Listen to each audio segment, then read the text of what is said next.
My name is Sergeant Rick Schiff. I'm an 11-year veteran of the San Francisco Police Department. I hold the department's highest Medal of Honor for bravery. That used to mean a lot more to me than it does now. What I'd like to talk to you about today is my now 7-year-old daughter. This is an identical twin. Her sister is now dead. Her sister, when she was 4 years old, Kristen, developed a highly malignant brain tumor that had spread throughout her spine and her brain. The doctors told us that we had really two options: take her home, let her die, or bring her in for massive dosages of chemo and radiation simultaneously. In either event, she was going to die. They were quite certain of that, and very quickly. Believing her only chance to be the standard route, we gave her the chemo and radiation. It burned her skull so bad she had second-degree burns and her hair never came back. To change her diapers, we had to wear rubber gloves because her urine was so toxic and it burned her. At the end of 6 months, miraculously, she survived the standard treatment, although there was a high expectation she wouldn't. She still had cancer. We were told, sorry, we've done everything we can. Now she's going to die, probably within a couple of months. My wife and I, choosing not to accept that, started reading. The first book I picked up, the third chapter, discussed Dr. Burzynski. As you may guess, I have some expertise in fraud. In fact, I'm quite certain there are enough attorneys in the room that I could be vordeered as an expert in fraud. And I conducted my own investigation. I have no doubt the man is not a fraud. I have no doubt that he does what he does out of earnest belief that his medicine works. And now you're in a position to judge for yourselves whether it works or not. But it's well established by the FDA that it's non-toxic. 18 months later, we took my daughter off the anti-neoplastin. She had not died. She had no signs of tumor. She remained free for 18 months of cancer. Within a month, the cancer was widespread in her brain. We put her back on Burzynski's. By the way, at the objections of our doctors, for some reason felt that it had failed her. We put her back on. Within 9 weeks, the tumor was completely gone.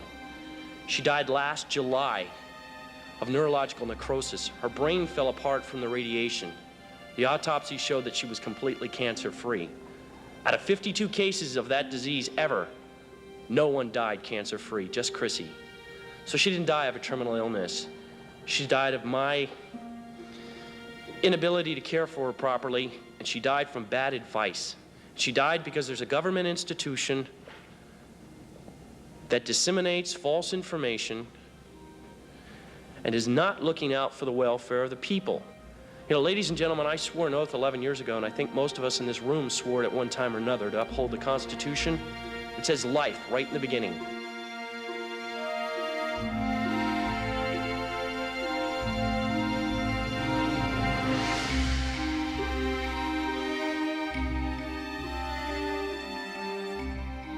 I first heard of Dr. Burzynski back in the late 1980s when he was in a battle with the Texas Medical Board and the FDA regarding his innovative approach to cancer. I wasn't surprised by that. Anyone who's innovative in medicine creates waves in the medical system. However, in his case, I was continually surprised that they didn't put him out of business. I kept hearing about him. So in the mid-1990s, I said, Dr. Burzynski, I want to come down to visit your clinic and find out what you're doing. It's very new to me. When I arrived, he had 7 charts ready for me to review that had been reviewed by the National Cancer Institute, who also made a site visit the year before. The National Cancer Institute reported that these 7 patients were either in complete remission or there was substantial improvement. I was astounded. Dr. Burzynski had MRIs of brain tumors known to be almost universally fatal that had simply disappeared. It was obvious to me that Dr. Burzynski had made the most important discovery in cancer treatment ever. It's what we have been looking for. A Polish native named Stanislaw Burzynski attended Lublin Medical University, where he graduated first in his class at age 24, and then received his PhD in biochemistry the following year. While undergoing his research to acquire his PhD, Dr. Burzynski made a profound discovery. He found a strain of peptides in human blood and urine that had never before been recorded in biomedical research. As his curiosity in these peptides evolved, he made another profound observation. People who were inflicted with cancer seemed to lack these newly discovered peptides in both their blood and urine, while those who were healthy and free of cancer appeared to have an abundance of these peptides. Dr. Burzynski theorized that if he could somehow provide a way to chemically extract these peptides from the blood and urine of healthy donors and administer these peptides to those with cancer, perhaps it could be useful in treating the disease. Now, discovering something in the urine at that time that had not been discovered before is like finding a whole bunch of islands 10 miles off the coast of Miami. It came as a big surprise. All of a sudden, he was besmirched as the urine doctor. We forget that extracting things from the urine is an established medical modality. Tens of millions of women have been swallowing extracts of horse urine, Premarin, for decades. But all of a sudden, it was abhorrent to our sensitivities. Well, Dr. Burzynski now synthesizes all of the antineoplastons. Dr. Burzynski's manufacturing facility in Stafford, Texas, where his anti-neoplastons are now synthesized, is a multi-million-dollar, 46,000 square foot facility which staffs 5 engineers, 4 chemists, 3 pharmacists, 4 medical doctors, and 4 researchers. What we started in 1970s now is forming a completely new approach to cancer treatment, which is called gene-targeted therapy. Antineoplastons are medicines which work on the genes which are causing cancer. And now there's 25 medications which belong to the family of gene-targeted therapy, which are approved by FDA in the United States. The problem with these medicines is that they don't cover as many genes as antineoplastons. Many of them simply work on single genes, and this is not enough to have long-term responses. Single medicine is not going to do it. It's not enough. Antineoplastons work on close to 100 different genes. Our bodies contain 2 categories of genes that allow cancer to flourish: oncogenes and tumor suppressor genes. When someone has cancer, they have a higher level of oncogenes switched on, with a higher level of tumor suppressor genes switched off. The goal is to tell the body to both switch back on the tumor suppressor genes and turn off as many oncogenes as possible. Statistically, every day, 1 out of 10,000 cells in our body may develop in the wrong way, and some of these cells may become cancerous cells. But why we don't develop cancer, all of us, is because we have protective system, we have antineoplastons who will immediately force these malignant cells to die by working on the genes, by turning on genes which fight cancer, turning off the genes which promote cancer. As long as we have proper amount of antineoplastons in our system, we should not develop cancer. If we are deficient, then we can develop cancer. So this means that I put together a theory of the second quote-unquote immune system in our body. Today, Dr. Burzynski is permitted by the FDA to treat cancer patients using antineoplastons in FDA-approved clinical trials. Since brain cancer is one of the most difficult types of cancer to treat, he places a heavy focus on brain cancer in his clinical trials. On May 15th of 2000, I was diagnosed with an inoperable stage 3 anaplastic astrocytoma brain tumor. Following my diagnosis, I was told that I had 6 to 18 months to live. So I met with oncologists here in Los Angeles and in San Francisco, and they were telling me at that time, the oncologist told me that the protocol for me would be to do Temodar, which is a chemotherapy, followed by a course of radiation. I asked them what that treatment would get me, and they said maybe 5 years. Maybe 5 years of life. So of course I asked what would happen after 5 years if I get to that 5 years, and they said, well, we'll see what's available at that time, meaning I would perpetually be on a course of treatment. Didn't sound good enough for me. Also at that time I'd heard about Dr. Burzynski in Houston, and I found out about Dr. Burzynski through a friend of mine, but I met with a prominent neurosurgeon here who wrote off Dr. Burzynski. And he told me point blank that antineoplastons don't work. Dr. Burzynski's treatment really sounded right to me. So I started on his treatment on June 6th of 2000. In December of 2000, all that was left of the tumor was scar tissue. And again, this was confirmed through an MRI. In October of 2001, I stopped antineoplastin therapy altogether. I've had annual MRIs since that time, so over the course of the last 8 years, annual MRIs have confirmed all that's left of the tumor is scar tissue, and I've been off treatment for that entire time. So Dr. Burzynski cured me of a brain tumor. If we review Jody Fenton's medical records, who was known at this time as Jody Gold before she was married in 2005, it shows she underwent an MRI at St. John's Medical Center in Los Angeles on May 11th of 2000, where they found a 2-centimeter mass, which they suspected was cancer. The pathology department at St. John's performed a biopsy 4 days later and confirmed that she did indeed have a malignant brain tumor. Ordinarily, the FDA requires that anyone who wishes to be a part of Dr. Burzynski's trials must first have already undergone chemotherapy and radiation and failed.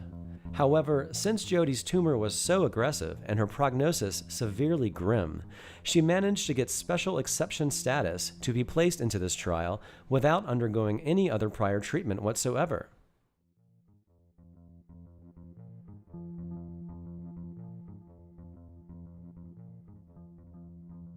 An MRI on June 1st of 2000 revealed the size of the enhancing portion of Jody's tumor, which was the part of her tumor that was the most aggressively growing. On June 6th, she started antineoplastin treatment, and by July 3rd, only a month after starting treatment, the enhancing portion of her tumor was gone.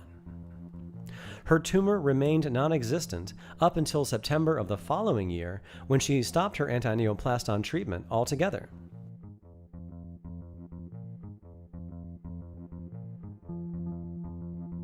It's one thing to be shown a single anecdotal case with this type of brain tumor, and it's another to simply compare clinical trial data of inoperable anaplastic astrocytoma patients treated with toxic radiation and chemotherapy versus clinical trial data using only Dr. Burzynski's non-toxic antineoplastin therapy. A 2005 clinical trial report using only radiation and chemotherapy found that 5 of 54 patients, or 9%, were cancer-free at the end of treatment, while a 2008 clinical trial report using only antineoplastons found that 5 of 20 patients, or 25%, were cancer-free at the end of treatment, with no toxic side effects. Jody Fenton is one of them. If Jody Fenton had undergone the therapies originally prescribed to her, her life would have been very different. Now she is alive, well, and prospering. It's as if she had a bacterial infection and Dr. Burzynski treated it with antibiotics. 4 years after my diagnosis, I had run into one of the neuro-oncologists that I met with and told him that I had gone to Dr. Burzynski and I was cured, and he kind of wrote it off. I was very excited to tell him that I was cured, and he really burst my bubble about it, so it was somewhat depressing for me. Another doctor that I have, when I told him I had an anaplastic astrocytoma, he was very excited. He's like, bleep, bleep, bleep, I can't believe this is you, because do you know what the prognosis for this is? And I said, yes. He's like, I can't believe you survived this, and he was very excited for me. Now, if you're ever going to go into cancer treatment, you do not want to go into childhood brain tumors, because childhood brain tumors, by and large, are 100% fatal. This would be the worst class of cancers to treat. But he began getting enormous success. Arguably the worst type of cancer is inoperable brainstem glioma. Usually it involves brain of children, and unfortunately there's very little what can be done. Radiation is the only treatment which can be used to slow down the progress. So that's the type of tumor for which there's no curative treatment, no chemotherapy which is approved. And numerous clinical trials were performed but failed in the past. So we selected this type of tumor because we would like to prove the point beyond any doubt that this type of cancer can be cured by the use of antineoplastons. And we already have proof that it can be cured. She was diagnosed in March of '96. She was 11. and pretty much just started having really bad double vision is how we discovered it. Went to the eye doctor, and that's when they did the MRI and discovered it was a brainstem glioma. And they explained that hers was diffuse, where it was like the healthy tissue and the cancerous tissue were swirled together. So of course surgery wasn't an option. And with the radiation they suggested, her prognosis was probably going to be about 8 to 18 months.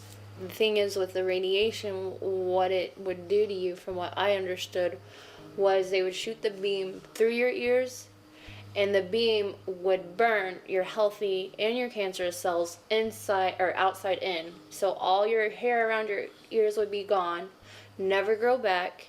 Your ears would become deformed and burnt. You would become deaf because you couldn't hear. It would also destroy your pituitary gland, which is the gland that helps you grow as you hit puberty. Yeah, she was 11 at the time, and that was a real concern I had. And it'd make you stay in an 11-year-old body. And basically, in the end, you'd become in a vegetated state where you couldn't take care of yourself, which wasn't a very good quality of life. Because my big concern was with the oncologist originally that we were dealing with was, you know, how it was going to affect her development, and when she started to enter the teenage years, starting a period and growing and developing. And he just looked at me and he said, well, frankly, Mrs. Russell, she's not going to live that long. What she would have to go through in those extra months, that would be horrible. I wouldn't want to go through it. Why do it? You're handed the death sentence anyway. So what was the point of the radiation? You know, you have to say, okay, modern medicine doesn't have an answer. Let's find our own. Jessica Russell's brainstem glioma was confirmed by an MRI in Springfield, Missouri, and the Children's Hospital of St. Louis, Missouri.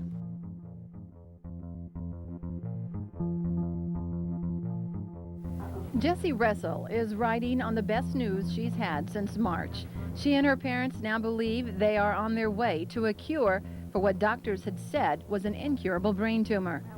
Here at the Burzynski Clinic in Houston, Texas, the Russells have found an experimental drug they could only dream of 8 months ago. That's when Jessie was still a 5th grader at a Catholic elementary school in Springfield. It's when one of her eyes started crossing in. She started seeing double. It's when Jessie went to the doctor and learned she had one of the most aggressive kinds of brain cancer, a malignant tumor doctors said would kill her within months, and that radiation would only give her a little more time. And I would live for only 3 months and live in pain, and that's it, and not a fun life. Yeah, I would still die. Today, the medical pictures tell a different story. You can see the improvement immediately just looking at Jessie's eyes now compared to last May.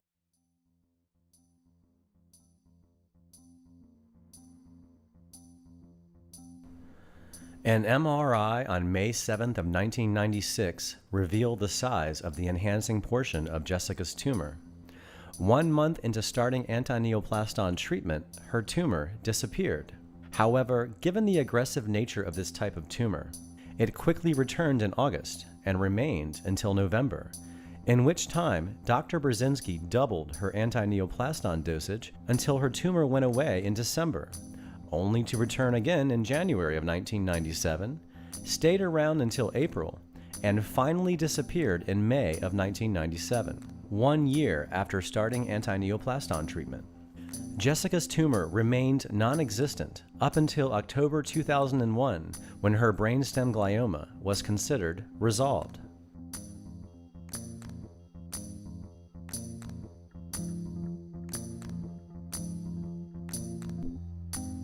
There were very few doctors that you would tell them you were seeing Burzynski that would be kind of encouraging and positive with you. Most of them, they would hear the name Burzynski and they wouldn't want to deal with you as they were afraid. I'm so relieved that we found Dr. Burzynski. Literally, it did save her life. And here she is now 24, and she's got a little boy who's almost 5, and then she has her second baby will be born in October. We just found out she's having a little girl. Again, it's one thing to observe a single anecdotal childhood brainstem glioma survivor, and it's another to see the results from FDA-supervised clinical trials treating Jessica's type of cancer. Here is a table illustrating studies published in 2006 comparing the results of different childhood brainstem glioma treatments. There were 3 groups treated with radiation and chemotherapy, and 2 groups treated with Dr. Burzynski's anti-neoplastons. Out of all 3 groups treated with radiation and chemotherapy, only 1 of 107 patients, or 0.9%, were cancer-free after treatment. However, this patient did not live beyond 5 years, presumably being devastated by the amount of radiation and chemotherapy. Out of both groups treated with anti-neoplastons, 11 of the 40 patients, or 27.5%, were cancer-free after treatment, and 11 of the 40 patients, or 27.5%, lived more than 5 years. Most of these brainstem glioma survivors who were not previously subjected to toxic chemotherapy and radiation before starting anti-neoplaston treatment have gone on to enjoy full, healthy lives. So the good news is that the cancer can be cured. The worst type of cancer can be cured for good. The people who are surviving, they live normal life.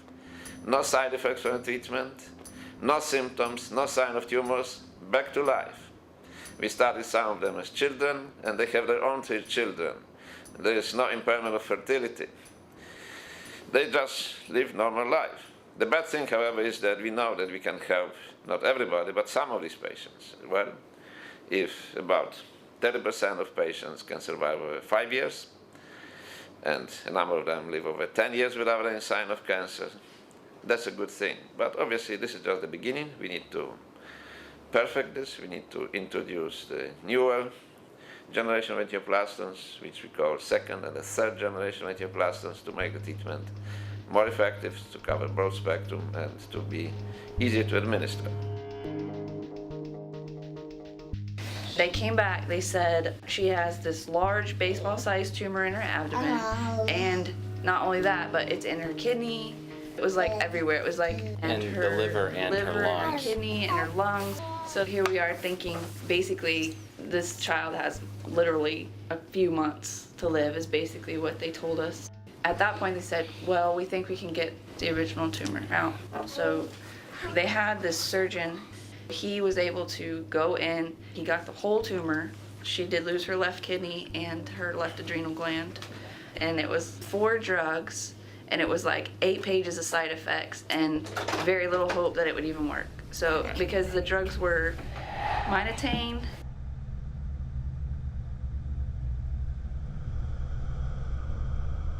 doxorubicin,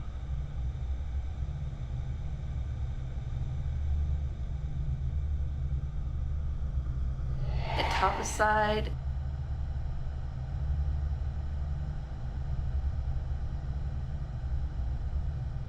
and cisplatin. And they told us, admittedly, this is the most toxic regimen that we have. We have a 6-month-old with 1 kidney, and the side effects were like kidney failure, hearing failure, leukemia, I mean other kinds of cancers coming from this. And I was just like, even if she's going to pass away, I can't do this to her. I can't, because it's like, why would I want her last few months of life to be miserable? I didn't know what to do.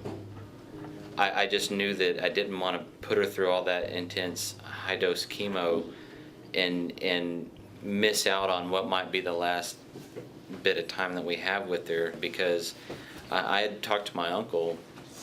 He's in his 60s now, but when in 1969, my cousin, his daughter, was like 3, and she got cancer of some kind. And he told me about what that was like in that time, and they just kept giving her more chemo and more chemo and more chemo, and then finally we had this long, several-hour conversation one day, and he told me, I asked him, because I had prepared myself, was trying to prepare myself, I said, what is it like when a doctor tells you, that's it, I can't do anymore? And my uncle Ray told me that for the last few weeks of my cousin's life, they celebrated Christmas once a week. And they had a Christmas and a birthday once a week until that was it. And I was putting myself in his shoes, and I was thinking, I was just thinking that I couldn't watch my daughter wither away, and that if I wanted to be, at least I wanted whatever time I had to be happy as could be anyway, and not, I don't know, not just watch her wither away from chemo that's not doing any good anymore. We had actually asked the endocrinologist at MD Anderson about Dr. Burzynski, and he told us he was a quack and that there was no evidence that worked. But at that point, it was like, well, yours doesn't really work either. The other thing that I did on the FDA's website, you can look up the date at which any drug was granted FDA approval, and I realized that the oldest drug they wanted to give her had come out in the early 70s. The newest drug that they wanted to give Kelsey came out around 1988. And I realized this isn't the cutting edge of technology. This is, they're giving us the same old stuff. But I just thought, well, this is ridiculous. It felt to me like they were grasping at straws. I was doing all that research, and Sarah and Susan found the Burzynski clinic. Sarah said, well, I want to take her there. I looked at it like, well, if she's got approximately 9 months to live, then, we come over here and we don't have all the side effects. Well, in 9 months' time, which am I going to be better off doing? Right. If the ending result is the same. Upon the removal of Kelsey's left kidney and left adrenal gland, her diagnosis was confirmed at the University of Texas Medical Branch and again at MD Anderson Cancer Center.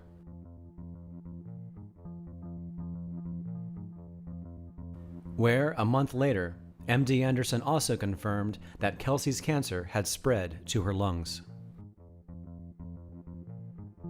After desperately researching Kelsey's situation, her family decided to decline all chemotherapy treatments offered by MD Anderson and instead enroll Kelsey into one of Dr. Burzynski's clinical trials.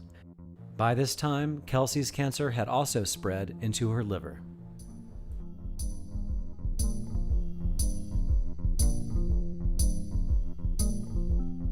After starting her anti-neoplaston treatment, the tumor in Kelsey's liver was gone by August of 2007. CT scans of her chest revealed 6 tumors in her lungs at the start of treatment. One by one, the tumors in Kelsey's lungs began to go away.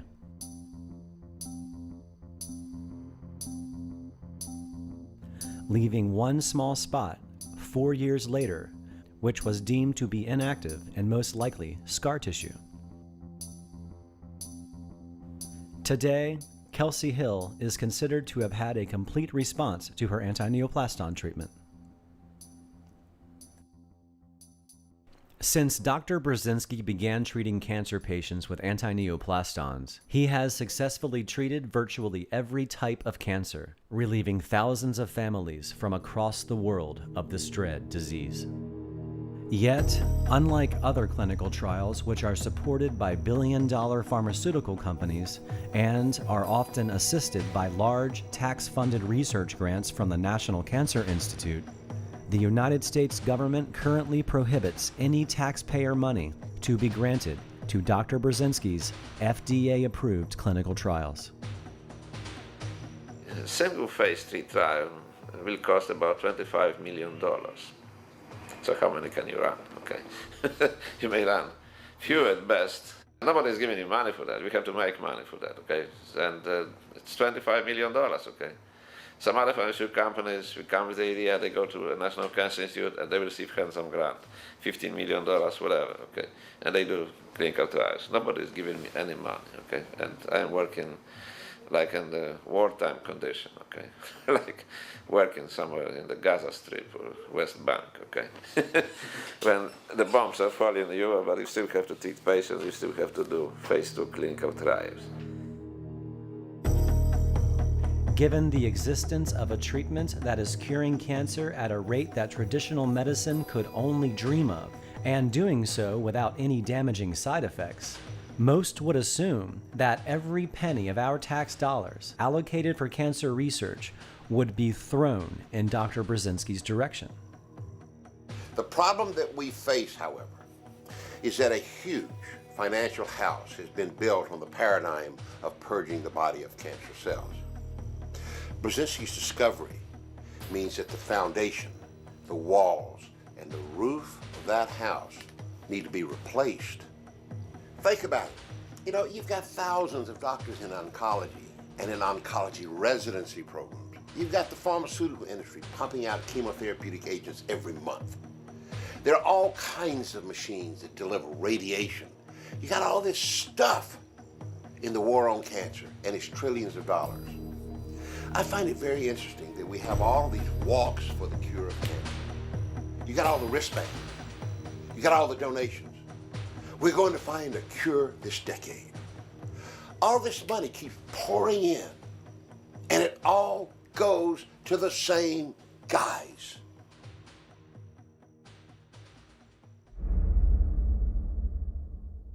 The pharmaceutical industry is arguably the most profitable industry on our planet, with its profits being triple that of all of the Fortune 500 companies. Rising profits result in rising stock prices. The only way this industry can sustain this profitable momentum is by continuing to introduce new patented drugs. And since the pharmaceutical industry relies on the FDA as its gatekeeper to introduce these new drugs, it's in their best interest to ensure the FDA remains as compliant as possible. And since the FDA is also an office of the United States government, it's in the government's best interest to preserve one of its most powerful industries. The former editor-in-chief of the New England Journal of Medicine, Dr. Marcia Angel, has been very outspoken with the idea that it's time to take the Food and Drug Administration back from the drug companies. In 1992, Congress put the fox in the chicken coop. It passed the Prescription Drug User Fee Act, which authorizes drug companies to pay user fees to the FDA for each brand name drug considered for approval. The User Fee Act put the FDA on the payroll of the industry it regulates, and it has drastically changed the way it operates. The part of the agency that reviews new drugs now gets more than half of its money from the pharmaceutical industry. The FDA's coziness with industry is underscored by the composition of its 18 advisory committees, outside experts who help evaluate drugs. Incredibly, many of these advisors work as consultants for drug companies. The FDA behaves as though the pharmaceutical industry is its user, not the public. In 2010, the fee revenue paid by the pharmaceutical industry to the FDA has risen to over $500 million annually. Pharma now pays over $1.4 million per application for most cancer drugs submitted to the FDA to ensure a timely approval. It's important to understand that neither Congress or the FDA had requested this new fee structure to occur. Instead, pharma itself went to Congress and imposed these new fees onto the FDA, in essence, purchasing the FDA's Drug Evaluation Department from both the government and the public. In a 2007 health policy report sponsored by Pfizer supporting the renewal of these user fees, they revealed that the median review time for priority drugs, those for serious life-threatening diseases that lack satisfactory treatments such as cancer, was sped up from 21 months in 1993 to 6 months in 2004. Dozens of cancer therapies have been reviewed and approved within 3 or 4 months.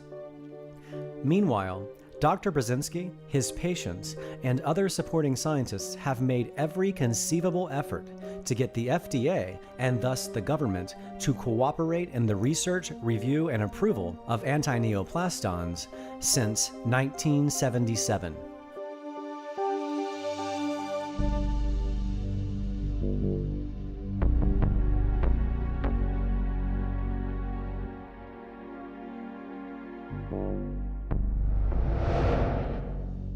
Before I started, I asked the lawyers for the advice. Can I use experimental treatment, which was the treatment with angioplastons? Can I use this in my private practice, and can I be involved in cancer research?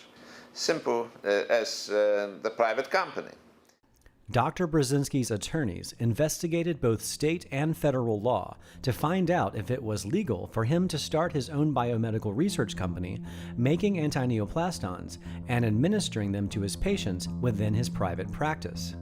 They found that according to both the Texas state and federal law, the use of any drug or new drug can be used to meet the immediate needs of the patients of a licensed doctor, particularly when there is no other available option for them.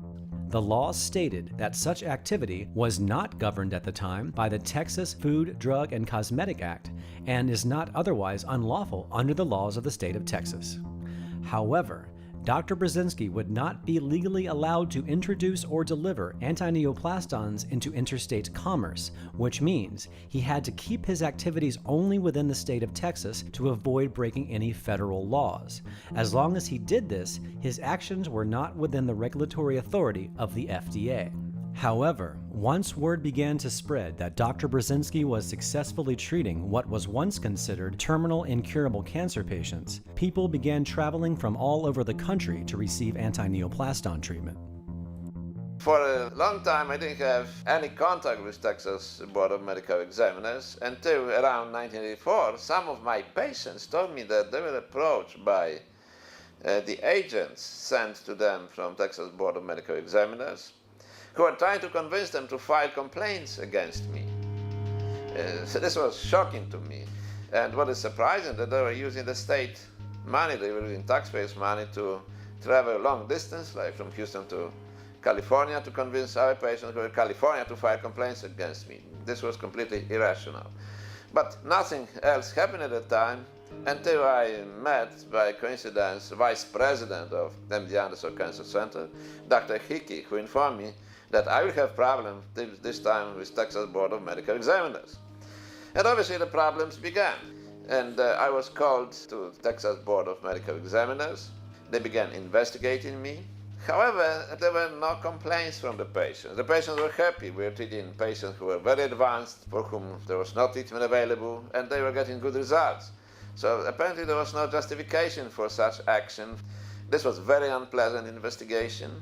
They were trying to convince me again to stop my research, to stop treating patients. After about 2 years of going back and forth and being called to the board, finally they proposed to me that I should present to them a number of cases of patients who benefited from my practice.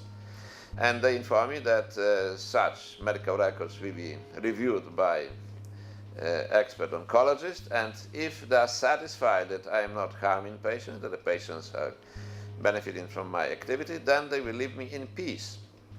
I was very happy with this. I believe that Texas Board will do objective review of our results, and finally they will leave me alone, because we had amazing results in the treatment of very difficult cancer cases.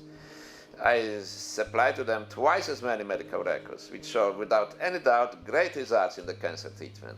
Incurable forms of cancer completely disappearing, with patients going to complete remission, and patients who were cured and living normal life after that.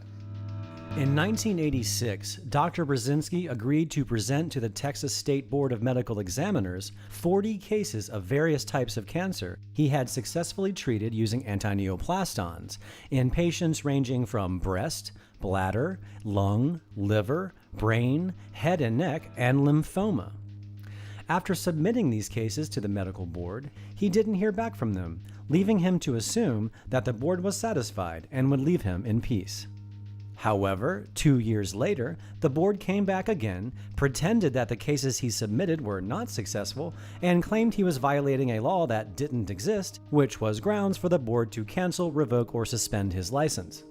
It was a shock to me. I believed in justice, I believe in high ethics of the board, but this was just a lie. It was abundantly clear that the medical board had no case against Burzynski, which prompted the board to file their first amended complaint in 1990, Still, the board had no case, which prompted them to file a second amended complaint in 1992. The medical board kept coming back each time with the same argument, practically making Xerox copies of their prior claims, changing the titles, and simply resubmitting them. After about 5 years of this, 60 of Dr. Burzynski's patients petitioned the board to stop harassing their doctor. The board then tried to ignore these petitions by attempting to strike them from the record. Finally, in May of 1993, this case went to trial. During this trial, one of the National Cancer Institute's leading experts, Dr. Nicholas Petronis, a board-certified radiologist since 1973, professor of radiology at Georgetown University, and founder of the neuroradiology section of the National Cancer Institute, recognized the absurdity of the Texas Medical Board's case against Burzynski, put his own career on the line, and flew himself to Texas to testify on Dr. Burzynski's behalf. Dr. Petronis testified under oath his role at the National Cancer Institute. Basically, just in layman's terms, you do all of the imaging work and interpretation for the National Cancer Institute's testing of drugs? Exactly. That's my job, to assess the effectiveness of the drugs that are given here. Did there come a time when you became aware of Dr. Burzynski? Yes, the National Cancer Institute asked me to join a group of other physicians and scientists and come to Houston on a site visit to Dr. Burzynski's institute. I was called as an expert in assessing the images to evaluate the effectiveness of his treatment. The basic conclusion was that in 5 of the patients with brain tumors that were fairly large, the tumor resolved, disappeared. And that's part of what you do at the hospital, is to evaluate treatment on brain cancer patients? Well, since I am the neuroradiologist, I see all brain tumors, and I see a large volume of them. You testified that 5 of the patients had their tumors resolved. They all disappeared. Disappeared. Can you give us some kind of context of that? How often does that happen? Just by spontaneous remission? I am not aware that spontaneous remission occurs. The available treatments only rarely produce results like that. The only medication, the only treatment which I think is a last resort, is radiation therapy. Conventional chemotherapy provides very little, nothing basically. So when this happens, it is very rare. In these cases, all of Burzynski's patients had already failed radiation. What happens with these patients who failed radiation with brain cancer? That's it. They die. You are saying that if someone has already failed radiation, that there's not much else? Nothing to offer. Exactly.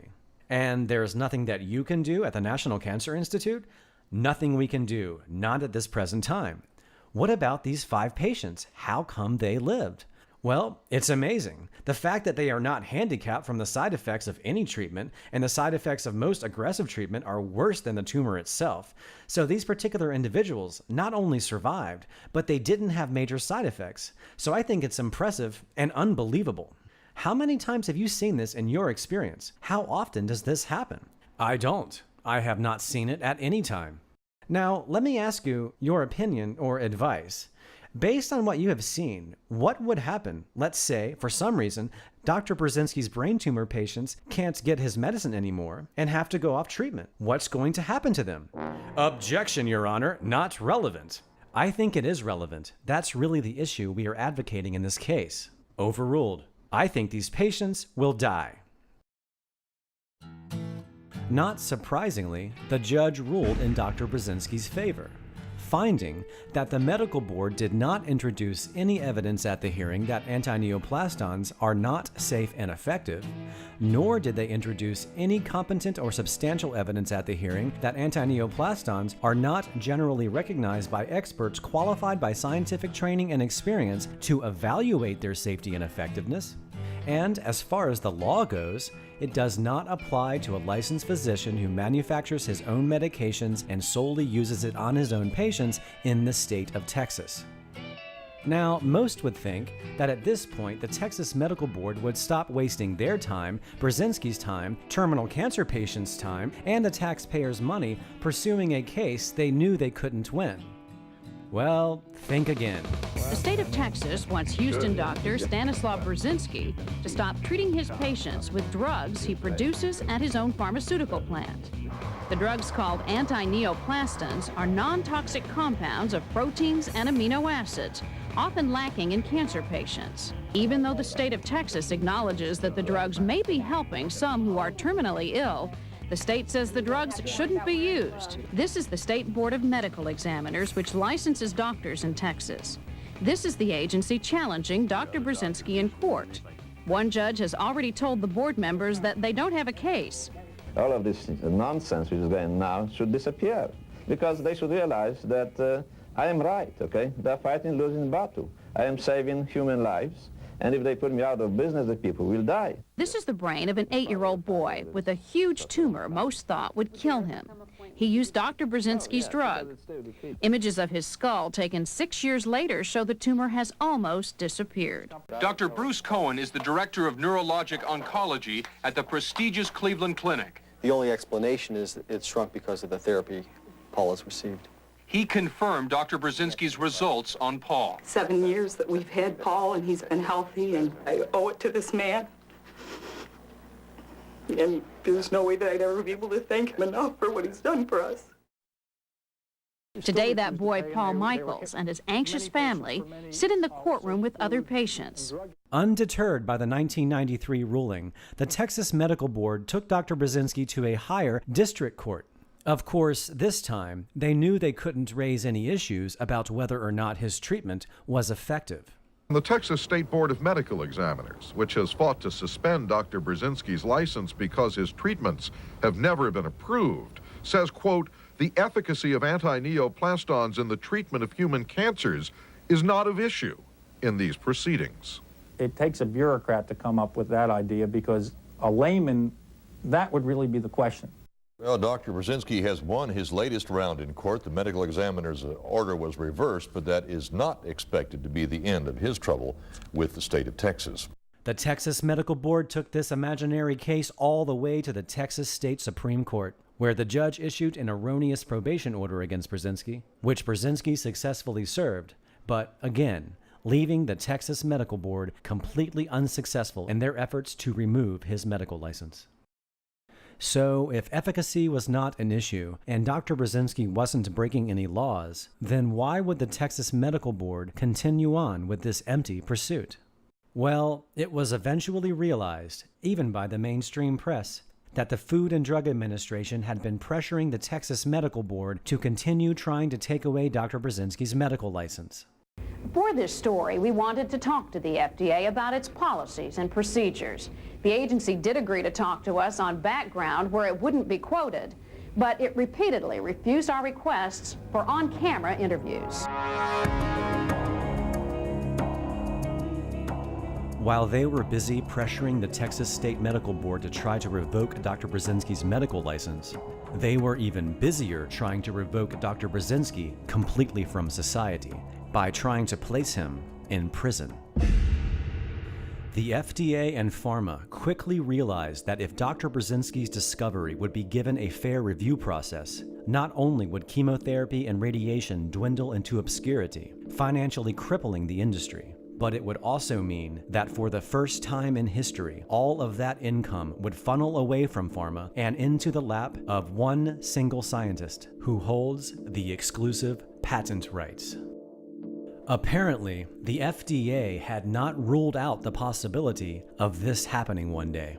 On March 12, 1976, FDA Bureau of Drugs Director Richard Kraut states in the cancer letter, when anyone other than large institutions ask permission to conduct clinical trials, you want harsh regulations. Sometimes we say it is proper to hinder research. And once these guidelines were adopted, the FDA would consider itself bound by them.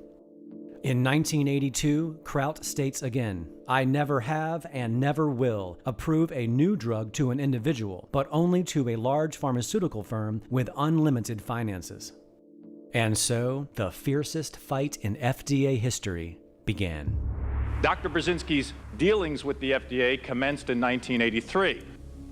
At that point, the FDA commenced a civil action to try to close the clinic and stop all patients from receiving the medicine. Before the judge in this case had announced her ruling, the FDA sent her a letter warning her in advance, if this court declines to grant the injunction, sought by the government, thus permitting continued manufacture and distribution of anti-neoplastons. The government would then be obliged to pursue other less efficient remedies, such as actions for seizure, also known as raiding his clinic and home, and condemnation of the drugs, also known as a propaganda campaign, or criminal prosecution of individuals, also known as throwing Dr. Burzynski in prison. Regardless of these threats from the FDA, the judge in the case basically said that he can treat anybody he wants in Texas, but he can't ship his medicine in interstate commerce. The FDA viewed that as a failure and told Dr. Burzynski's at the time, his attorneys at the time, that they have other ways to get him. Let's talk about the other ways. In 1985, the FDA convened a grand jury to hear evidence to try to indict Dr. Burzynski. In connection with that, they had a raid of his clinic where they seized 200,000 pieces of paper, including all of his medical records of all patients. A little difficult to practice medicine when you don't have medical records. Obviously, they came out and they confiscated all of our medical records. And it took us about 12 years or 14 years to recover these medical records. In the meantime, we are permitted to make copies of the medical records in their office, but it was also the neglect of human well-being. We are treating very sick people. They took medical records, and we needed these medical records to really fight for the lives of these patients, but they took this away. They didn't care for these patients. The patients could die. They were not important. They presented the evidence to the grand jury, no indictment. 1986, they come back, seize another 100,000 documents, no indictment. 1990, another grand jury, either the second or the third. They present more documents. Dr. Burzynski testifies extensively before the grand jury, no indictment. 1991 to 1993, FDA investigates Dr. Burzynski. We don't know if evidence was presented to another grand jury. 1994, another grand jury, no indictment. 1995, another grand jury. This grand jury started in March of this year. On March 25th, I believe, it was Dr. Burzynski, along with a few of his patients, appeared on CBS show This Morning. Let me play devil's advocate. Here you all, very desperate folk, had undergone some cancer treatment, correct? No. None at all for you? I None had at all no for you. treatment. Let me go after these guys then first. Had undergone some treatment. Could it not have been that the treatment that you received prior to Dr. Burzynski's treatment was what, in fact, really cured you? Well, I'll jump on that. No way, because the recurrence I had was in a brand new spot that had not been involved before. So if all the punishment that I went through for the year went out of my system, and after it went out of my system, all of a sudden a new tumor comes in, how could that first treatment have helped the subsequent tumor? Later that day, the FDA came, another raid, more patient documents, more subpoenas. We were flooded with calls last Friday with people wanting to know how to get a hold of you. They're going to see this story this morning, see that you've been raided by the FDA, and they're going to want to know if you're for real or if the concerns of the FDA may have something to do with your treatments and the viability of your treatments. Well, I don't think, let me jump in here. I don't think there's really an issue, as I mentioned, regarding the safety of the drug, and the FDA isn't contending at this point that the drug doesn't work. The only issue is that according to the FDA, it has not been proven by controlled clinical trials. So at least in terms of safety, the FDA isn't saying that it's not safe, and the FDA isn't even saying that it doesn't work. Right now, they're just contesting, or apparently they're contesting, whether Dr. Burzynski himself has been shipping the medicine out of state, which in some respects is quite ridiculous since he has approval to ship the medicine out of state to various cancer institutions around the country. He ships it out of the country to various countries because it's being used in other places, and he ships it to individuals who have been granted permission by the FDA to receive the medicine under what's called a compassionate use INDs. Okay. May, June, and July, more witnesses testified before the grand jury, more documents. So we've had now 4, 5, or 6 grand juries. Let me talk about the subpoena practices. Most recently, The FDA has now subpoenaed the medical records of every patient who has gone on TV and told their story about Dr. Burzynski. We'll let the committee judge what they think of that. We talk about dissemination of false information by the FDA. 1985, FDA tells anyone who calls and inquiring about Dr. Burzynski that he's being criminally investigated. When the judge on the case found out about that, he issued a cease and desist and a strong reprimand against that. The FDA now has refined this tactic. Instead of waiting for people to call up the FDA, what they've done is subpoena all the records from Dr. Burzynski about his business associates and all the researchers around the world, and there are many of them who are researching anti-neoplastons, his therapy. Now what they're doing is systematically contacting everyone who does business with him, who may do business with him, and telling about the grand jury investigation, subpoenaing documents. I believe that they're doing this in order to make the FDA, to make it more difficult for him to do business. I'd like the following questions to be asked the FDA. How much money have they spent in the last 10 years to try to put Dr. Burzynski out of business? How many documents can they subpoena, and how many more grand juries does he have to go to? And why can't patients who have advanced cancer seek the medical treatment of their choice? Upon the commencement of the FDA's 1995 grand jury against Dr. Burzynski, an oversight and investigation subcommittee was organized by Congressman Joe Barton in an attempt to intervene in the FDA's relentless harassment of Dr. Burzynski and his patients. In my opinion, you have every right to use the investigative authority and the judicial resources of the federal government through the Justice Department to convene a grand jury. That's very appropriate. The first time, perhaps even the second time. It becomes questionable the third time, the fourth time, and the fifth time. It is not, I think, an unlogical conclusion to think that the FDA has a vendetta against Dr. Burzynski or wants to retaliate for some reason. Now, that's my opinion. How many grand jury investigations have to occur that result in no finding of fault before you, as commissioner of the FDA, would encourage those within your organization to cease and desist? Mr. Chairman, how do you know that there were no findings of fault that were returned from that grand jury? There have been no indictments returned. Mr. Chairman, I ask counsel to comment, but I don't think those are the same. As a matter of law, those are the same things. I'm baffled by the splitting of hairs here, but I'm just trying to understand the exchange between the witness and the chairman. What I understood the chairman to say is that there have been 4 grand juries convened? At least 4. I just am left then with a rather strong inference that if you convene 4 separate grand juries and there's no indictment returned, notwithstanding that prosecutors tell us always that it's possible to indict a ham sandwich, that probably there's not much there. Dozens of Dr. Burzynski's patients who had traveled to Washington, D.C. from all corners of the United States stood up and expressed their outrage with the FDA and Commissioner David Kessler. The FDA has made a list and decided who can live and who will die. I guess I didn't make that list. I've had no chemotherapy.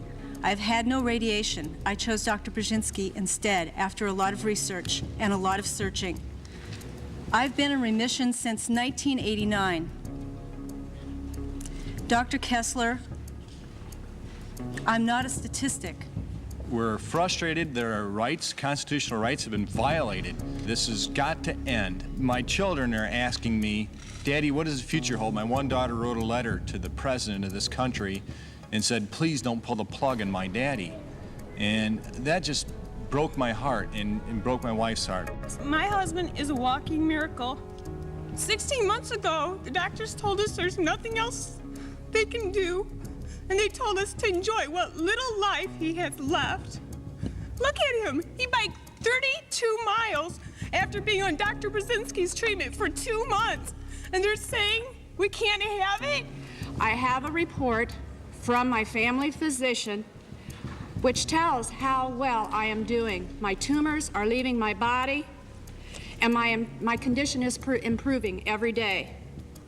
Now the FDA is saying to me, no, Your doctor is a criminal. He should be put in jail, and he needs to be shut down.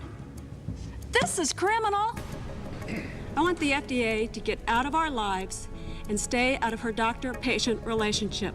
What the classical conventional medicine had to do for me was there, nothing. For me, the next thing was the minister. I did not want to undergo chemotherapy, which I had a new name for, chemotherapy, or any type of radiation. I was extremely lucky. I found Dr. Burzynski. And I don't want the FDA to take this right from me. I came 18 years ago from communist Romania, and the tyrannous dictator Ceausescu never stopped a doctor from treating anybody. How can we have something like this in the United States? Barely a week after these hearings, on November 20th, 1995, Dr. Stanislaw Burzynski was indicted. Burzynski was charged with 75 counts of violating federal law and fraud. If convicted, Burzynski would face a maximum of 290 years in a federal prison and $18.5 million in fines. Not to mention what would happen to his patients.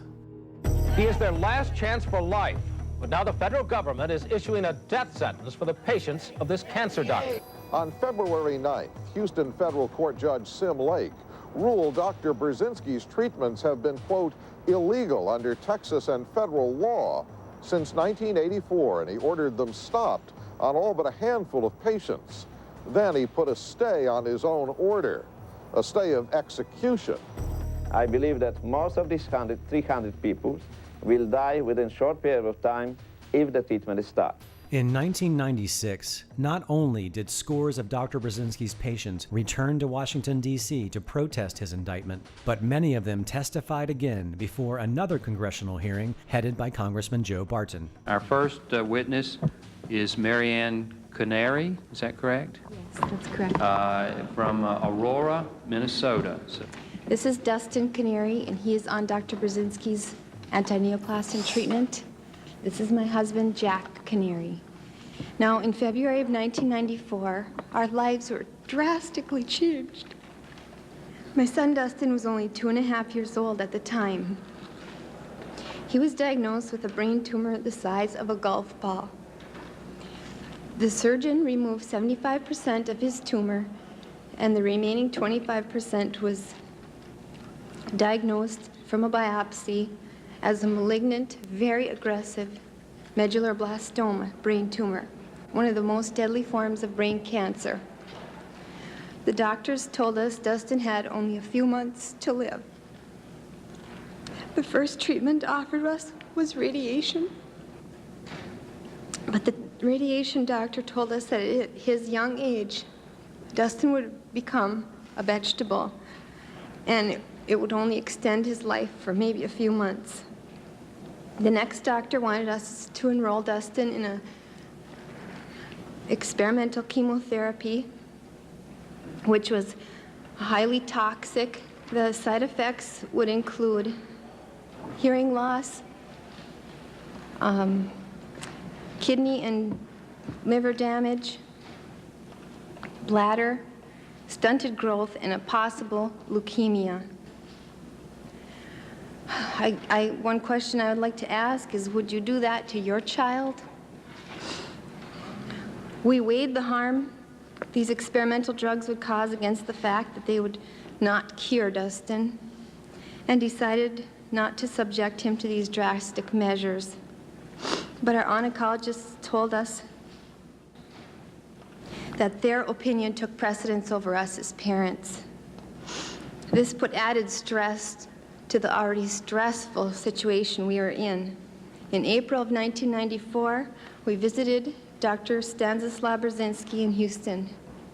Dr. Burzynski made us no promises, but said that he often had very good results with brain tumors, At worst, it would not hurt Dustin, and it offered the best hope and a longer quality of life. An MRI 6 weeks after we started Dr. Burzynski's treatment revealed no tumor. We were very overjoyed. Dustin continued antineoplastin therapy, and 1 year later, a tumor 1 inch by 1 inch in size was found on the MRI. That would be April of 1995. Dr. Burzynski immediately raised Dustin's dose of antineoplastins. There were still no harsh side effects at all. The next MRI in September of 1995 revealed that the tumor had almost disappeared again. To this day, it has not reappeared. If you look at Dustin right now,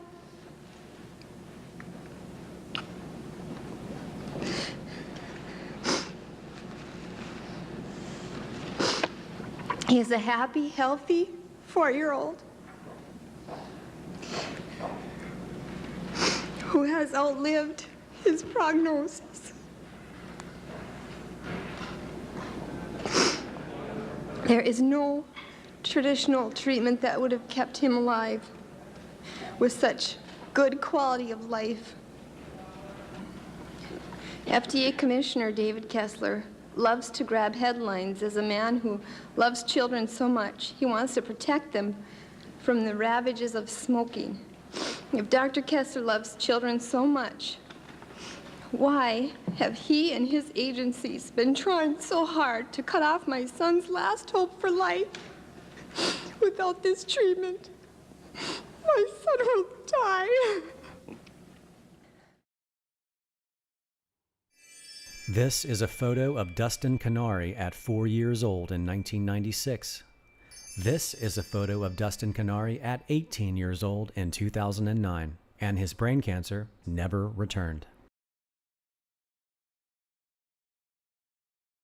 In 1996, because of pressure from the politicians and American opinion, FDA agreed to accept all of the patients whom we have at the time to the program of phase 2 clinical trials.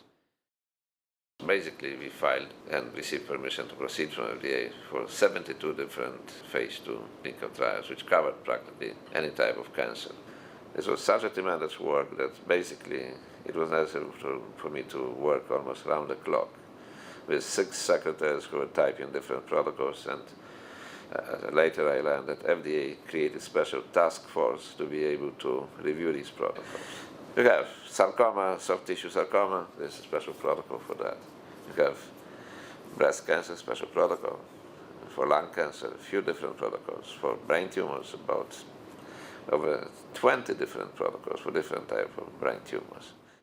So, just a year before his trial facing life in prison, the Food and Drug Administration had finally authorized the very thing that Dr. Burzynski and his patients had ever wanted. Even still, the FDA would not back down in making sure Burzynski's trial moved forward.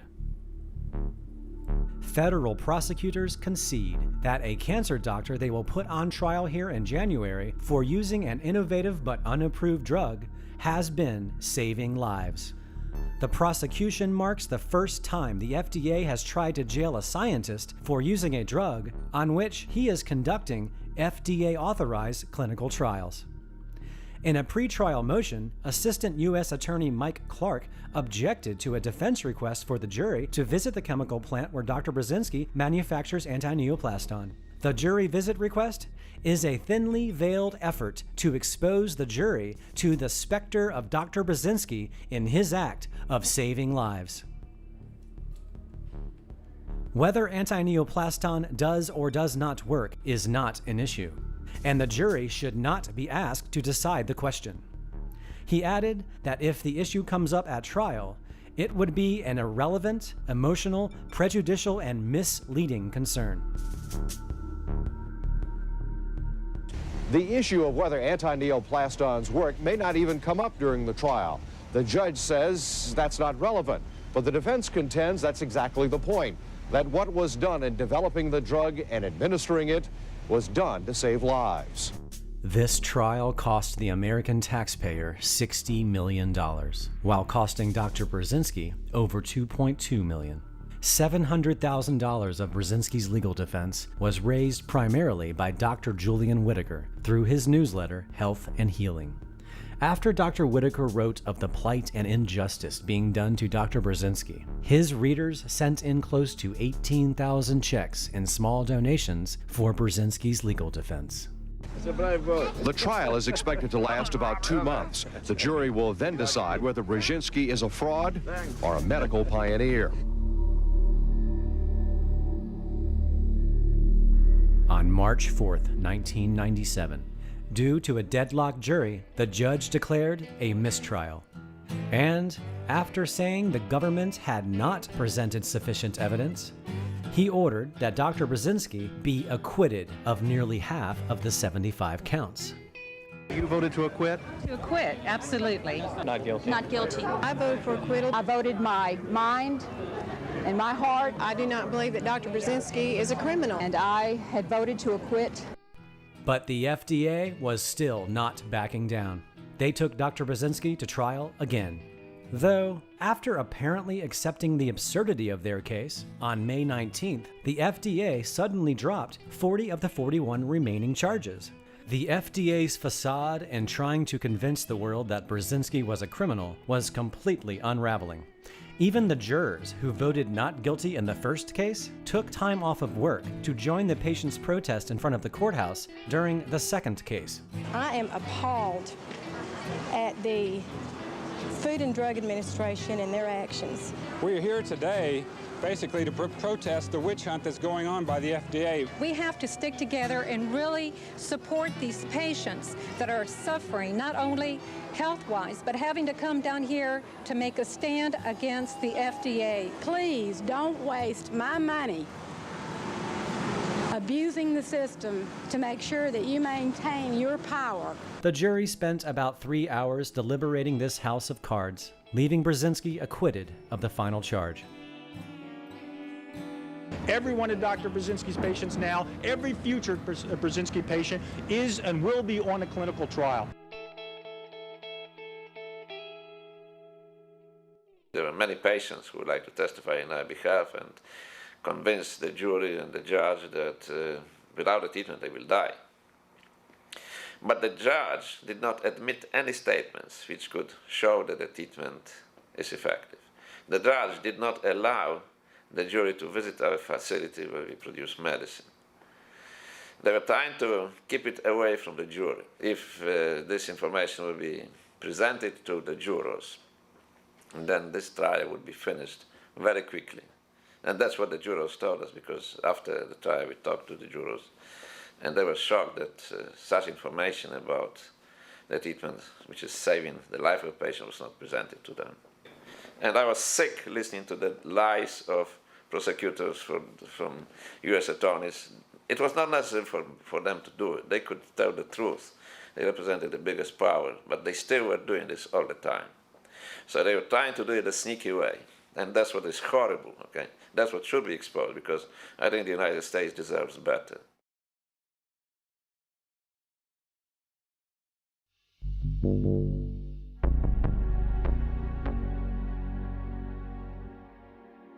While all of this was taking place, Burzynski knew that the easiest way to keep the government from putting him out of business or in prison was to partner with an established pharmaceutical company. An interest was shown from Japanese pharmaceutical company Chugai and the Italian pharmaceutical company Sigma Tau, but both deals eventually evaporated, likely due to the rapport developed so far between anti-neoplastons and the FDA, being an issue indeed, and were unable to verify the likelihood that they could openly and effectively work with the FDA.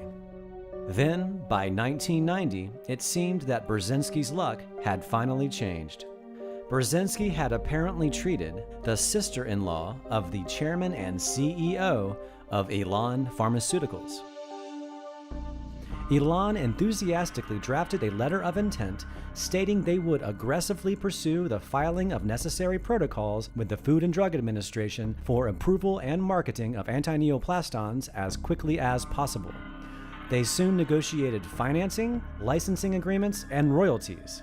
In the midst of closing this deal with Elan, more good news emerged.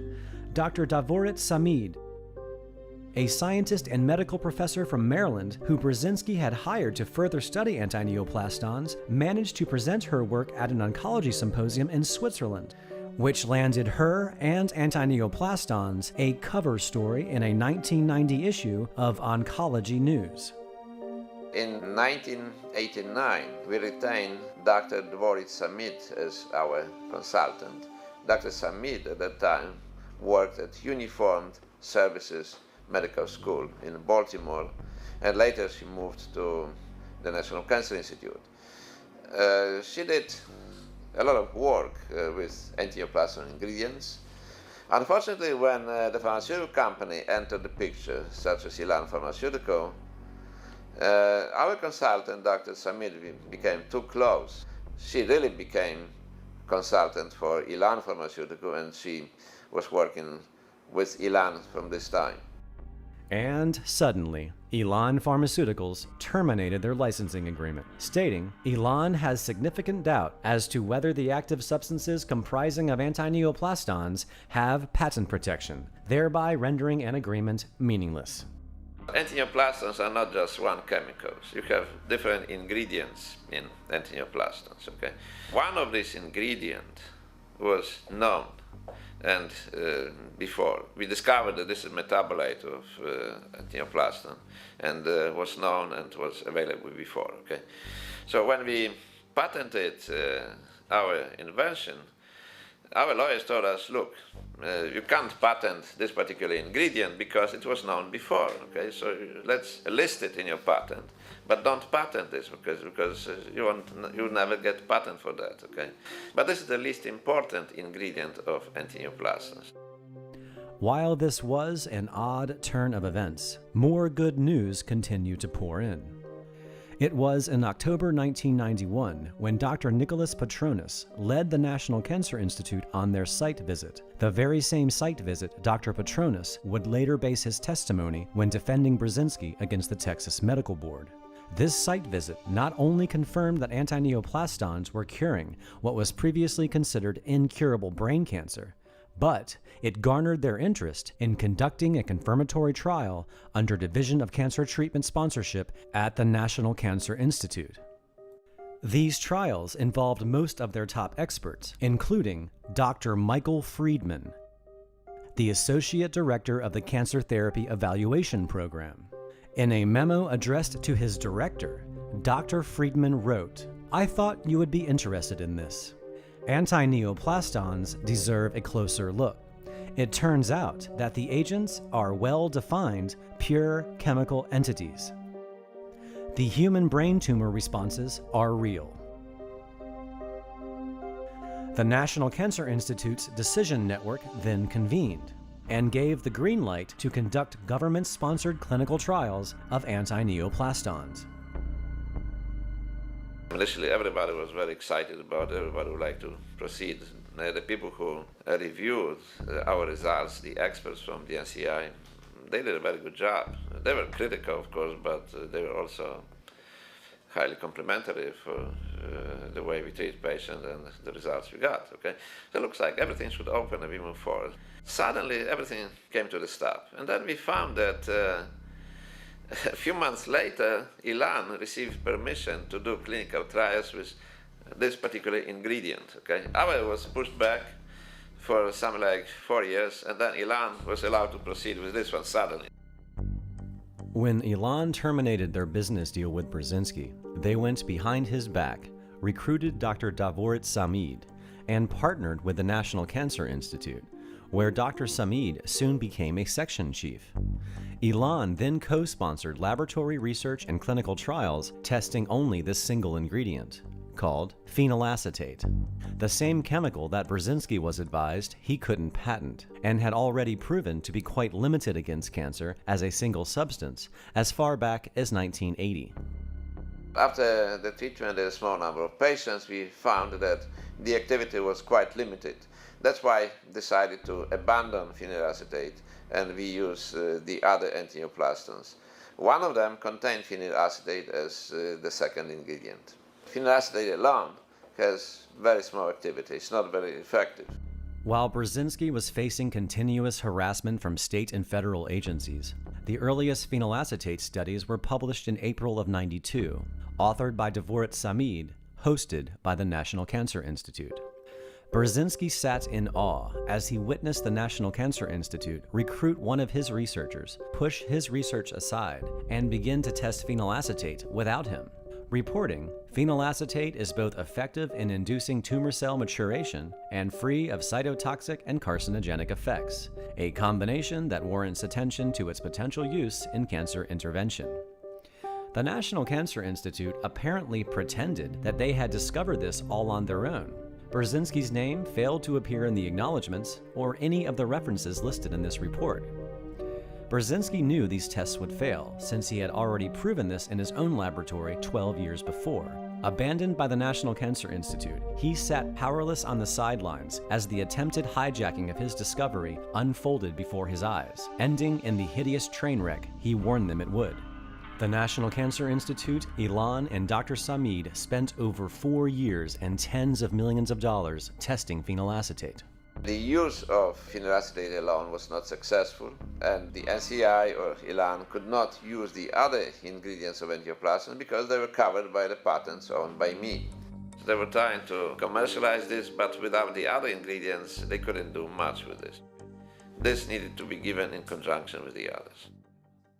While coming to terms with this reality, the National Cancer Institute decided to honor the government-sponsored clinical trials of antineoplastons they had initially promised Burzynski in 1991.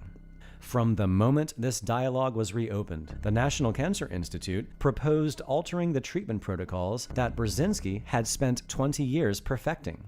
Burzynski told them that until they agree to a protocol that he has confidence in, he was not going to provide the National Cancer Institute with any antineoplastons.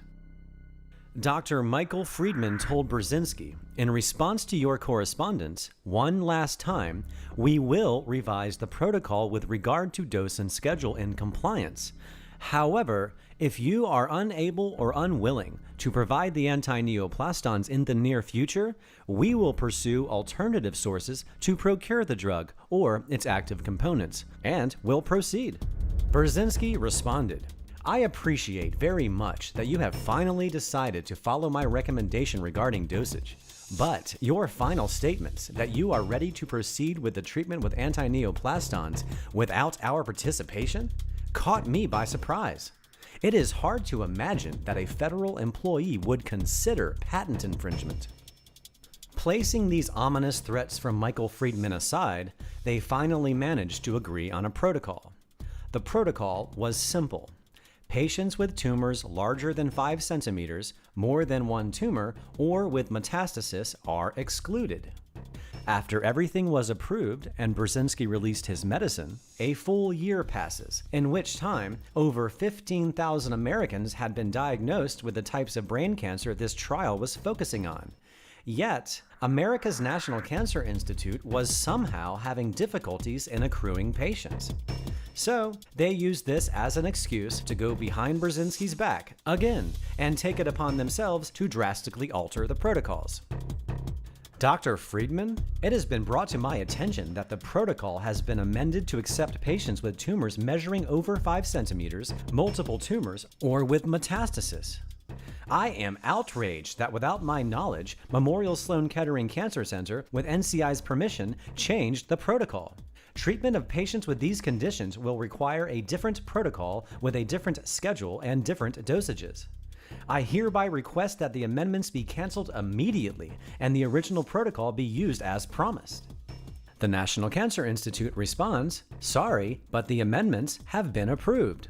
Burzynski fires back. "Let me make perfectly clear that as the discoverer and developer of antineoplastons and the individual with nearly 20 years clinical experience using them, it is my professional opinion that the drugs will not produce substantial benefit in such advanced patients. As I have repeatedly informed you, the protocol that we are currently using for such advanced tumors requires doses 3 times greater than that currently being used. These trials have been conducted at the Mayo Clinic in Minnesota and the Sloan Kettering Hospital in New York. Currently, there are only 8 patients enrolled. I'm very dissatisfied with that because our desire is to achieve the proper enrollment in as quickly a manner as we can in order to really test this hypothesis.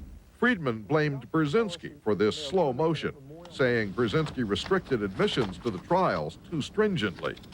To speed things up, admission standards for the trials have been lowered to bring in patients in worse physical condition.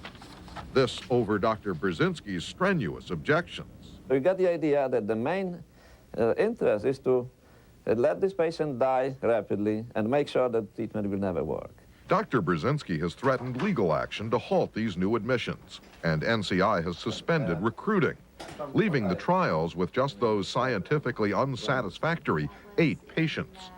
Meanwhile, both the FDA and the Texas Medical Board are still trying to stop Burzynski. On May 8th of '95, less than 2 weeks before this broadcast, the National Cancer Institute issued an internal memo to all of those involved in the anti-neoplaston trials. For the record, the Clinical Trials Monitoring Service has been instructed not to send any anti-neoplastons clinical trial data to Dr. Burzynski, the Burzynski Research Institute, or anyone inquiring about the anti-neoplastons clinical trials. Any inquiries that may be related to the trials or Dr. Burzynski are to be referred to the Associate Director, Dr. Michael Friedman. Friedman then taunts Burzynski. I must convey my deep pessimism. We are in no way obligated to obtain your consent. Your insistence on dictating the manner in which we conduct or review these clinical trials is both presumptuous and inappropriate. The future of these trials rests entirely with the NCI, since our primary obligation is to the American public. Burzynski responds, your letter of June 6 conveys pessimism. My letter conveys outrage. Patients were admitted against admission criteria, their treatment was discontinued, and their lives were jeopardized for frivolous reasons. In spite of your promise, we never received any detailed data on these patients. There must be a reason why you are afraid to provide us with complete copies of medical records. Well, there was a very good reason why Dr. Michael Friedman was afraid to provide Burzynski with complete copies of these patients' medical records.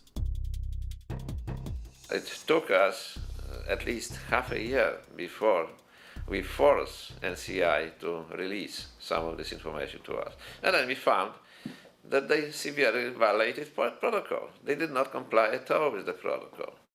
On the top of that, patients were forced to stop the treatment with antioplastons because of massive fluid retention.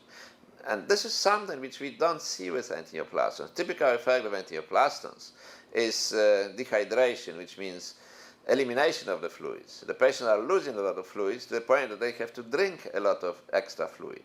We don't see increased fluid retention. I was curious why this could happen. I knew that the patients were receiving a lot of intravenous fluid, but then we learned that perhaps the fluid which they were receiving were not anti-neoplastons. In October of 1995, the National Cancer Institute's Cancer Information Service issued a public statement for anyone inquiring about their clinical trials of anti-neoplastons. In it, they stated, because these studies were closed prior to completion, no conclusions can be made about the effectiveness or toxicity of anti-neoplastons. To their credit, and according to the scientific standards set by the National Cancer Institute, this was indeed the truth. However, 4 years after these trials were closed, and 2 years after Burzynski defeated the FDA and won his freedom, the National Cancer Institute just couldn't leave well enough alone and decided to vindictively publish these scientifically invalid anti-neoplaston trials in the peer-reviewed medical literature. In it, they described how 9 patients were treated, and no patient demonstrated tumor regression. However, whoever was responsible for publishing this report was apparently careless enough to also include the anti-neoplastons concentrations detected in the blood of the 9 patients during treatment. We compared this to the data which we have in our studies. We found that they were severely diluting the medicine, and this was why the patient had fluid overload. Antineoplaston AS2-1 consists of 2 ingredients, which is called phenylacetate and phenylacetylglutamine, and about 2.7 times lower level of phenylacetate in patients' blood compared to what we see in our patients who receive successful treatment. Phenylacetylglutamine, there is about 36 times lower level in patients' blood compared to what we see in our patients receiving the right dosage of antineoplastons. And the concentrations of phenylacetyl isoglutamine, one of the main ingredients of antineoplaston A10, were close to 170 times lower than what we see in the treatment of patients with antineoplastons. And that's what we found from patients' husbands or patients themselves, okay? That's what they were doing, okay? So this was horrible, okay? This was like a criminal act, okay? They should be prosecuted for that, okay? Because obviously they knew what they were doing, and they knew that these patients have really no chance to respond to any treatment. They're going to die, okay? And that's what happened. After we realized what they do, we decided to force them to stop clinical trials. And since then, obviously, National Cancer Institute hates us, okay? They do whatever they can, obviously, do not cooperate with us anymore.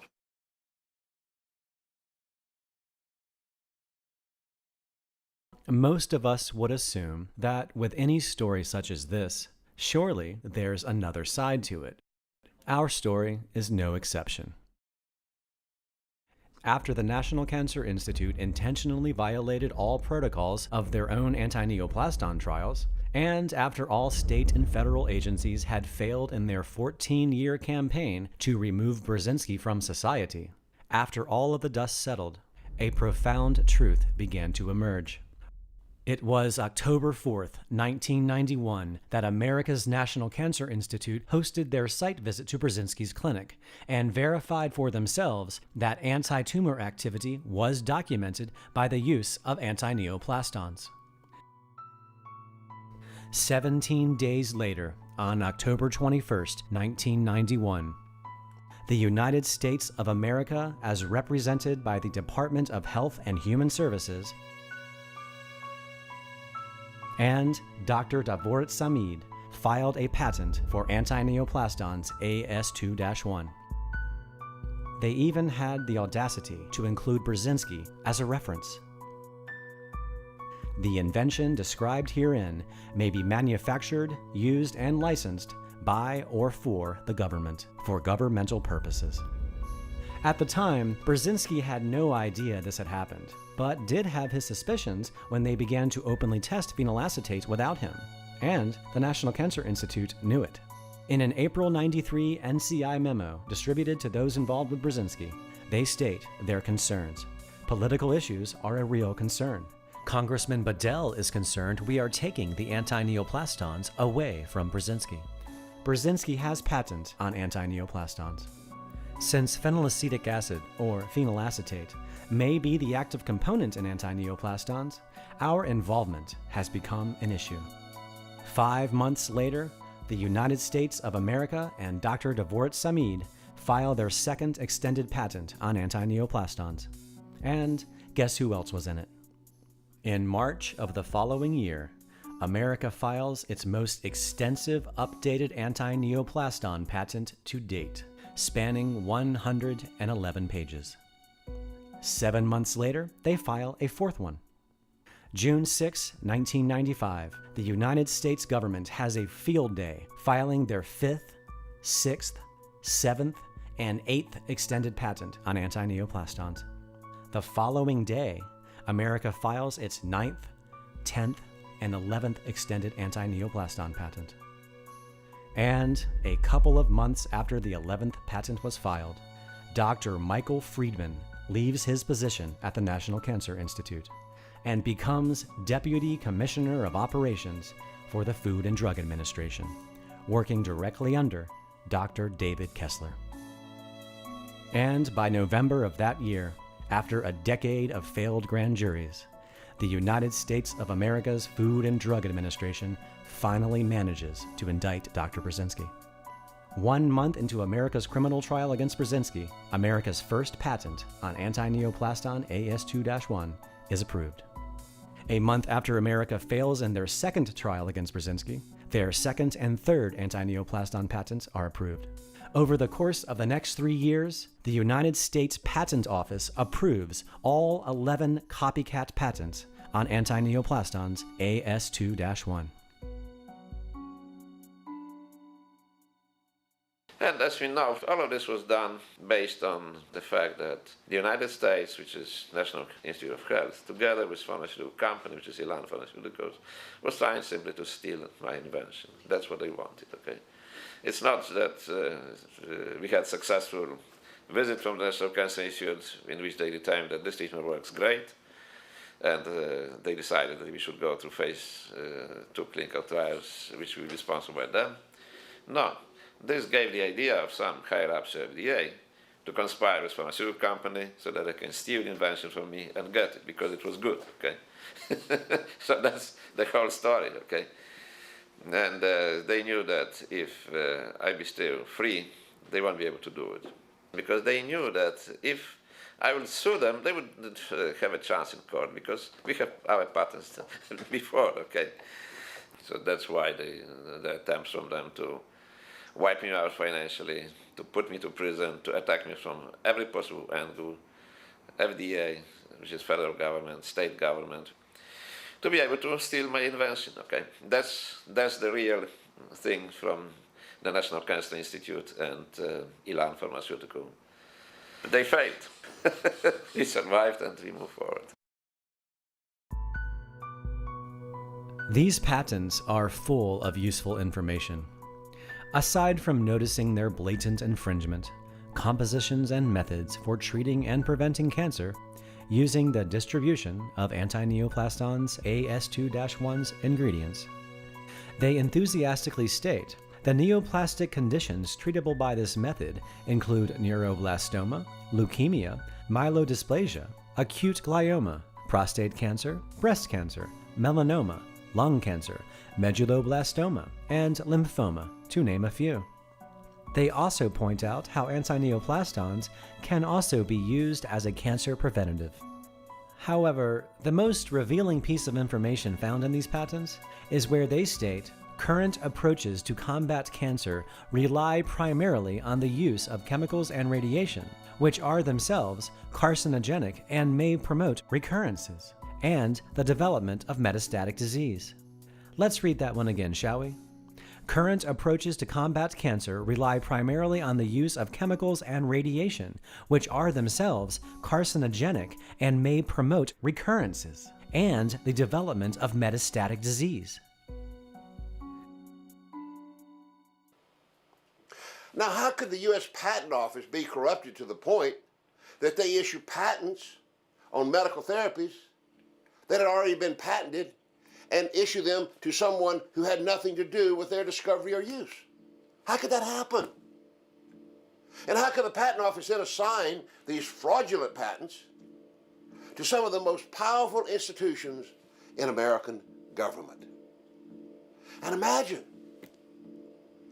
all of this was being done while these same government agencies were spending millions of taxpayers' dollars trying to put Dr. Burzynski in jail so that he could not fight the criminal theft of his discovery. Well, what about the 10 million patients who have died of cancer over the last 20 years? The majority of them could have been saved if the government had not blocked the therapy that they knew could save them. The entire approach is totally wrong. It's based on microscopic diagnosis of cancer, which is about 160 years old. Without really looking what is causing cancer, without really looking for genetic signature of the cancer. The technology in this area is developing, but it's available today. If somebody would like to use it, he can have at least some idea what is the best to use for this patient. But the doctors are uniformly resistant against it. They don't want to hear about it. They just use the medicine, combination medicine which they learn by heart, and they know that that's what they should use for everybody, okay? Terrible waste of the resources, terrible waste of human lives, because in the meantime, these patients obviously will not respond, and they could respond if they would be given good medicine. Terrible waste of resources from the large insurance company, and they will obviously pay for very expensive regimens, which are going to fail, but at the same time, when you try to select what is the best medicine for this patient based on genetic signature, they may not pay you, because they say, no, this medicine is not yet FDA approved, and it shouldn't be used, okay? Totalitarian approach. Everybody is the same, everybody should receive the same medical regimen. And don't you dare to look for somebody as individual, treat everybody the same way. It's good for pharmaceutical companies because they will make billions of dollars. Good for doctors who don't want to learn much because they need to learn medicine by heart, and they can use the same thing all over again for a number of years. But of course, bad news for patients who are going to have adverse reactions, and very few of them will have real good results. That's a problem. True progress in medicine has always, without exception, been violently resisted by medical authorities who cling to the beliefs of their time. In 1840, Ignaz Semmelweis, an Austrian obstetrician, noted that over 20%, that's 1 out of 5, women giving birth in the hospital died 4 to 6 days later of puerperal fever. These women were then autopsied in the basement of the hospital, and the doctors who performed these autopsies wore no gloves. Can you imagine that? Believe it or not, they then would leave the autopsy room and go straight to the delivery room to assist other births without even washing their hands. Then Dr. Semmelweis's good friend and fellow physician accidentally cut his finger while he was doing an autopsy. In 6 days, this doctor died with the same signs and symptoms of puerperal fever.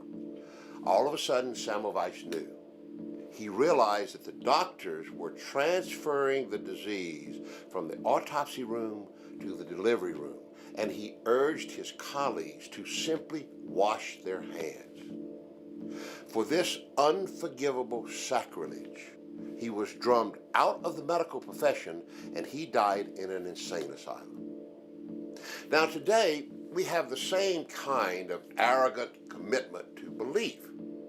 But with cancer treatment, we have $1 trillion business built on those beliefs. So if you think Semmelweis had a problem, just imagine the problem Dr. Burzynski faces. There was no money involved in hand washing versus non-hand washing. The smearing campaign against us continues from good doctors, from American Medical Association, from American Cancer Society, despite of the fact that it should stop a long time ago. The fact that we are permitted to enter phase 3 trials means that the treatment shows already safety and efficacy in phase 2 trials. This means that at this moment we should receive overwhelming support instead of being harassed as we are so far.